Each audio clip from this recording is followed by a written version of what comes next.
ये रही भगत सिंह की एक प्रेरणादायक कहानी। भगत सिंह, आज़ादी का अमर सिपाही। साल था 1907। पंजाब के लायलपुर जिले, अब पाकिस्तान में, के एक छोटे से गांव बंगा में एक बच्चे का जन्म हुआ, भगत सिंह। उस समय पूरा देश अंग्रेजों की गुलामी की बेड़ियों में जकड़ा हुआ था। भगत सिंह के पिता किशन सिंह और चाचा अजीत सिंह पहले से ही आज़ादी के आंदोलन में सक्रिय थे, इसलिए देशभक्ति उनके खून में थी। बचपन से ही वे अंग्रेजों की क्रूरता और भारतीयों पर हो रहे अत्याचार देखकर गुस्सा महसूस करते थे। जलियांवाला बाग का असर 1919 में, जब जलियांवाला बाग हत्याकांड हुआ, तब भगत सिंह सिर्फ 12 साल के थे। लेकिन उस घटना ने उनके दिल पर गहरा जख्म छोड़ा। अगले ही दिन वे स्कूल से भागकर अमृतसर गए और वहां की मिट्टी अपने साथ लेकर आए, ताकि वे हमेशा उस बलिदान को याद रखें। क्रांतिकारी बनने की राह भगत सिंह ने अंग्रेजों के खिलाफ लड़ाई का रास्ता चुना।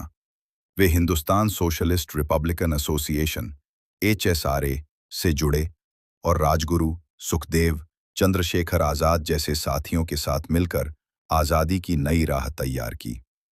उनका मानना था, अगर देश को आज़ाद करना है तो डरना छोड़ना होगा। लाला लाजपत राय की मौत का बदला 1928 में अंग्रेज अफसर साइमन कमीशन के विरोध में लाहौर में प्रदर्शन हुआ।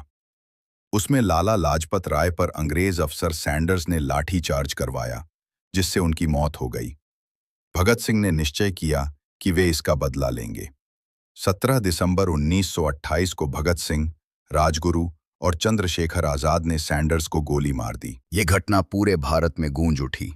असेंबली बम कांड 1929 में भगत सिंह और बटुकेश्वर दत्त ने दिल्ली की सेंट्रल असेंबली में बम फेंका। लेकिन वो बम किसी को नुकसान पहुंचाने के लिए नहीं था। उसका उद्देश्य था बहरों को सुनाने के लिए धमाका। वे खुद गिरफ्तार हो गए और अदालत में कहा, हमने बम गिराया है ताकि अंग्रेजों की नींद टूटे। फांसी और अमरता। 23 मार्च 1931 को भगत सिंह, राजगुरु और सुखदेव को लाहौर जेल में फांसी दी गई। उन्हें शहीद आजम कहा गया। उनके अंतिम शब्द थे, इनकलाब जिंदाबाद। भगत सिंह की विरासत।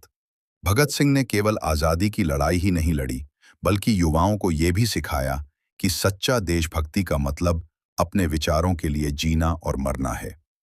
आज भी उनका नाम सुनकर हर भारतीय का सिर गर्व से ऊंचा हो जाता है।